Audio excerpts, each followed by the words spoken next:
마귀를 깨뜨리신 예수 그리스도. 마태복음 4장 5절부터 마태복음 4장 7절, 마태복음 4장 5절. 이에 마귀가 예수를 거룩한 성으로 데려다가 성전 꼭대기에 세우고 마태복음 4장 6절. 이르되 내가 만일 하나님의 아들이여든 뛰어내리라 기록되었으되 그가 너를 위하여 그의 사자들을 명하시리니 그들이 손으로 너를 받들어 발이 돌에 부딪히지 않게 하리로다 하였느니라. 마태복음 4장 7절. 예수께서 이르시되 또 기록되었으되 주 너의 하나님을 시험하지 말라 하였느니라 하시니. 1. 마귀의 시험. 1. 거룩한 성에서의 시험. 마귀는 어느 곳에서나 우리를 유혹합니다. 대부분의 사람들은 시험이 오직 광야에만 있고 교회나 거룩한 장소에서는 존재하지 않는 것으로 착각합니다. 그러나 마귀는 장소나 환경을 초월하여 어느 곳에서든지 우리를 넘어뜨리고자 유혹합니다. 아담과 하와는 하나님의 동산 에덴에서 넘어졌으며 사가랴는 하나님의 성전인 성소에서 천사의 예언을 불신하는 죄를 범했습니다. 참조 누가복음 1장 8절로 20절.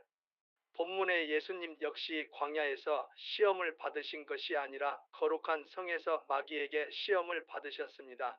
때문에 중요한 것은 장소가 아닙니다. 마귀는 It's 우리가 very 어디에 common 있든 among 우리에게 highly 성과 creative 보이면 people, 다가와 both 우리를 artists 유혹하고 and 유혹합니다. scientists. 그리고 우리 또한 어느 곳에 우리가 있든 그곳에서 넘어질 수 있습니다. 그러기에 우리는 깨어 있어야 하고 말씀으로 무장된 굳은 믿음 위에 있어야 합니다. 이 명예의 유혹. 거룩한 성으로 데려다가 너를 받들어. 주님은 거룩한 성 곧 하늘의 보좌를 버리고 이 땅에 오신 분이십니다. 그분은 모든 영광과 권세를 버리고 세상에 오셨습니다. 하늘의 그 모든 영화를 거부하고 이 땅에 오실 때에는 당신이 세상에서 어떻게 사셔야 하며 어떻게 죽으셔야 하는가를 익히 아시고 계시니 확실합니다. 때문에 세상 사람들 속에 뛰어들어 하나님의 아들로 모든 사람들에게 추앙받는 것이 마귀에게는 굉장한 유혹거리였을지 모르나 주님께는 하찮은 것이 당연합니다. 우리도 주님을 본받읍시다. 모든 것을 버리고 마음을 비워 하나님의 말씀만이 우리를 지배하게 할 때 우리의 눈은 밝을 것이고 총명하고 지혜로운 자가 될 것입니다. 그리하면 사탄의 갖가지 유혹이 우리의 눈에도 하찮게 보일 것이고 사탄이 오히려 가벼운 상대가 될 것입니다. 3. 세상에 뛰어내리라. 마귀는 주님께 거룩한 성에서 제약된 세상에 뛰어내리라고 요구했습니다. 하나님의 아들이므로 무엇이든 가능하기 때문에 범죄하여 타락한 인간의 행위에 동참할지라도 하나님이 보호할 것이 아니냐는 유혹이었습니다. 그러나 그것은 마귀의 속임수요 관계였습니다. 특별한 권리가 주어졌음은 그만큼의 의무도 주어짐을 뜻합니다. 예수께서 하나님의 독생하신 아들로 이 땅에 오신 것은 사실입니다. 그러나 예수께서 인간의 육신을 입고 오실 수는 있었으나 타락한 자들의 범죄한 모습까지 입을 수는 없으셨습니다. 그는 죄인의 몸은 입으셨으나 죄인이 될 수는 없었던 것입니다. 그는 죄인들과 동석은 할 수 있어도 그들의 행위에 동참하실 수는 없으셨던 것입니다. 2. 마귀는 성경을 인용하였습니다. 마귀가 인용한 성경은 시편 91편 11절, 12절이었습니다. 그러나 마귀는 저가 너를 위하여 그 사자를 명하사 내 모든 길에 너를 지키게 하심이라는 말씀 중에서 내 모든 것이란 말씀을 빼고 제멋대로 인용하여 주님을 시험하였습니다. 오늘날 많은 이단의 무리들은 마귀가 그리하였던 것처럼 성경을 부분적으로 인용합니다. 그들의 이러한 태도는 다음과 같은 이유에서 비롯된 것입니다. 1. 불신앙에서 비롯된 것입니다.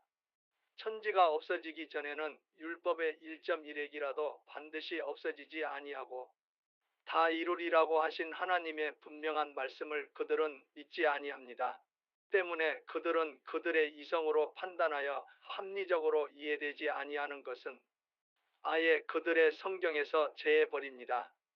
그리고는 조금의 불만도 없이 그것이 가장 정확한 하나님의 뜻이라고 주장하고 가르칩니다. 이것은 그들의 악함을 말해줍니다. 그들은 자신들의 뜻을 이루기 위해서는 하나님의 거룩한 말씀을 마음대로 해석하고 이용합니다. 그들에게는 하나님의 말씀이 자신들의 성을 쌓는 데 쓰이는 도구일 뿐입니다. 그들은 하나님의 말씀을 믿고 순종하기 위하여, 그리고 이웃을 구원의 길로 인도하기 위하여 필요로 하는 것이 아닙니다. 다만 악한 자신의 뜻을 성취하고 이웃을 죄악의 길로 이끌기 위해 필요한 무기일 뿐입니다. 3. 그들에게는 심판이 있습니다. 그들은 성경에 기록된 모든 재앙을 받을 것입니다. 참조 계시록 22장 18절. 그리고 그들은 거룩한 성에 참여하는 특권에서 제외될 것입니다. 참조 계시록 22장 19절. 3. 하나님을 시험치 말라. 내가 정말 하나님의 아들이냐? 그러면 그 증거를 나에게 보여라. 이것이 마귀의 시험입니다. 즉 마귀의 목적은 우리로 하여금 하나님을 의심하게 하는 것입니다. 에덴 동산의 하와도 하나님을 의심하여 넘어졌습니다. 마귀의 이러한 시험에 넘어가 하나님을 의심하는 자는 하나님을 신뢰하는 믿음이 없는 자입니다. 예수께서 마귀에게 주 너의 하나님을 시험치 말라고 담대히 말씀하신 것처럼 하나님의 말씀에 굳게 서서 우리를 위해 약속하신 그의 약속을 의지하십니다.